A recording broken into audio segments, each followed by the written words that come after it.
One of the verses from today's Advent reading is Isaiah 26:4. Trust in the Lord forever, for the Lord is an eternal rock. Not once in the Bible does God say to us, stress out over it, worry about it, or you're on your own, figure it out. Instead, God encourages us over and over again to put our faith and trust in Him. He is an eternal rock whose promises to each of us are rock solid. When I was in high school, I attended the youth group meetings at my church, mostly because my parents insisted, but also because it was the only way I could get out of the house on a Sunday night. The youth group leader was the uncoolest guy you could possibly imagine. He was old, maybe 50-ish, not young and hip as a youth leader ought to be. He always wore a dark suit and tie to our gatherings.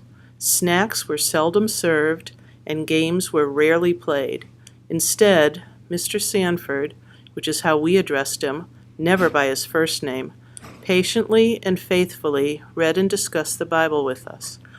I began to wonder what the purpose of human life on earth is.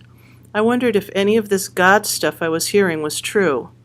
I didn't think so, and questions remained in my mind for many years, and still do.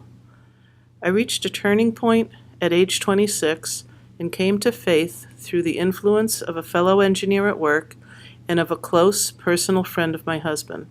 The realization that God actually exists and that we can interact with Him in our everyday lives hit me like a lightning bolt. Somehow, my awareness of God went from 0 to 100% in an instant. Looking back, I see that the people in my life, including Mr. Sanford, had put their hope and trust in the rock-solid promises of God. They faithfully shared the truth of God with others, fully assured that some would eventually respond. They believe, as I also do now, that the God stuff we've been hearing is actually true.